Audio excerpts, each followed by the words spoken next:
ఒక స్కూల్లో గీత రాధ అనే స్నేహితులు ఉన్నారు. వాళ్ళిద్దరూ ఒకే స్కూల్లో చదువుతుంటారు. అలాగే మంచి ఫ్రెండ్స్ కూడా. ఇద్దరు కలిసి స్కూల్కి వెళ్ళి వచ్చేవారు.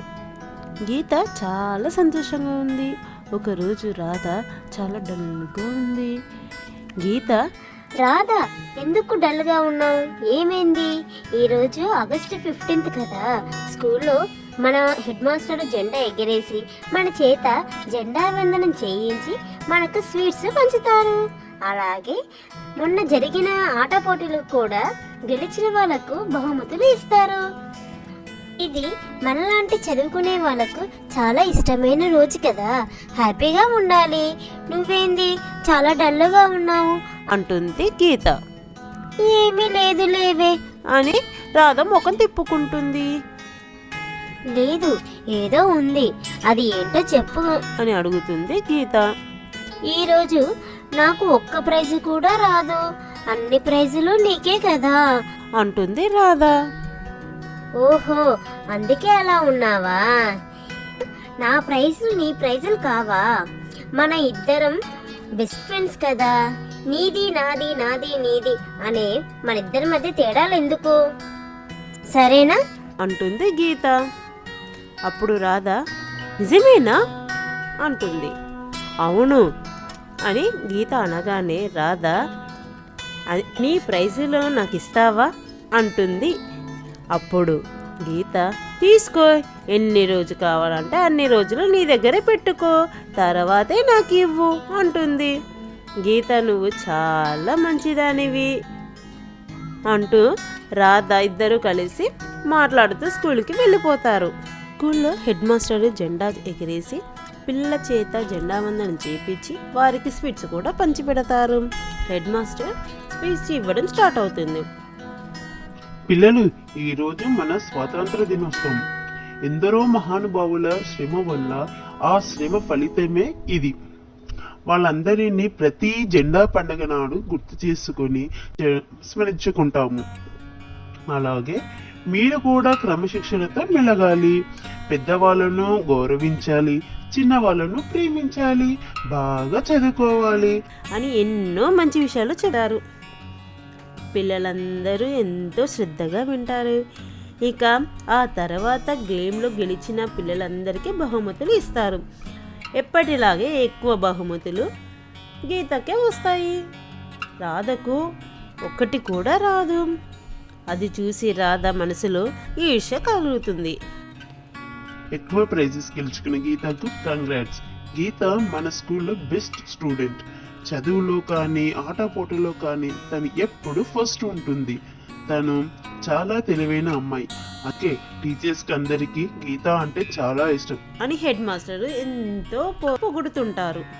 అది విని రాధకు ఎంతో మండి గీతపై కోపం పెరుగుతుంది. ఎందుకంటే రాధకు కూడా మాస్టర్తో పొగిడించుకోవాలని కోరిక ఉండేది. కానీ ఎంత ప్రయత్నించినా గీతనే ఫస్ట్ వస్తుంది. రాధ ఈ కారణంగా రాధకు గీత అంటే మరింత ఈర్ష్య పెరుగుతుంది.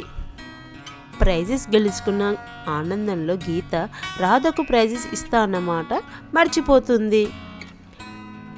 ఈ గీత మాకంటే పేదవాళ్ళు.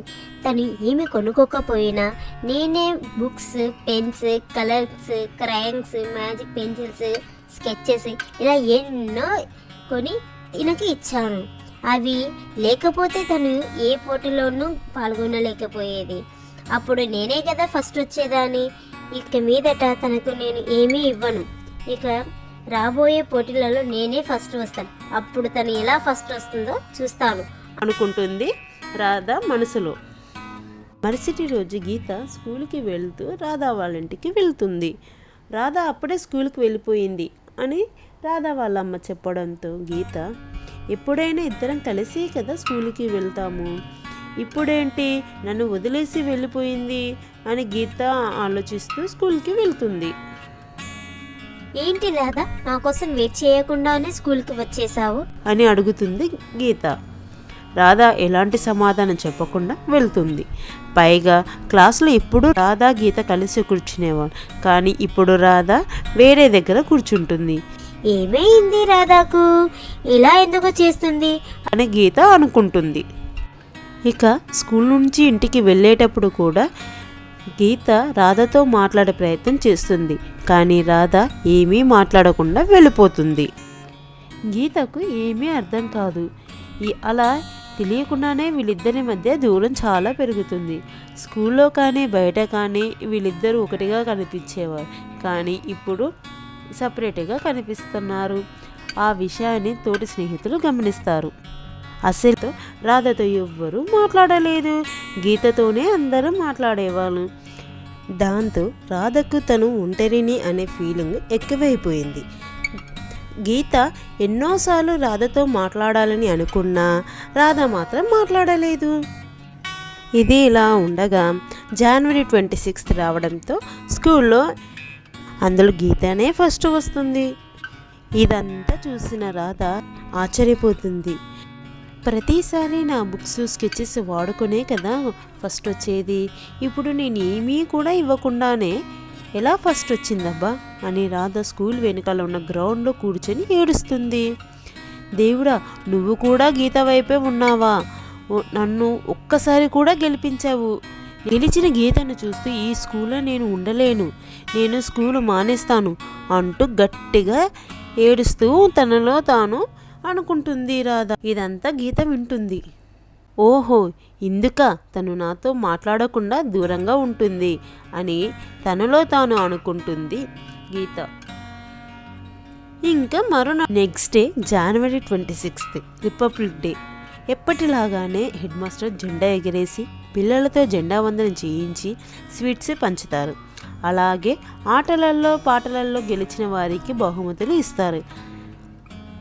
అలాగే ఎప్పుడు చేసినట్లుగానే ఎక్కువ ప్రైజెస్ గెలుచుకున్న గీతను పొగుడుతుంటారు. అదంతా వింటున్న రాధకు కళ్ళ వెంట నీరు కారుతుంటాయి. అది చూసి గీత పైకి లేచి నేను మాట్లాడవచ్చా అండి అని అడుగుతుంది. హెడ్ మాస్టర్ గీతను స్టేజ్ పైకి ఆహ్వానిస్తారు. అందరికీ నమస్కారం. నేను ప్రతిసారి ఎక్కువ ప్రైజెస్ గెలుచుకోవడానికి కారణం నా ఫ్రెండ్ రాధ. మాది చాలా పేద కుటుంబం. బుక్స్, పెన్స్, కలర్స్, క్రాంక్స్ కొనుక్కోవడానికి కూడా స్తోమత లేదు. ప్రతిసారి నా ఫ్రెండ్ రాధ నాకు ఇచ్చి ఎంకరేజ్ చేసేది.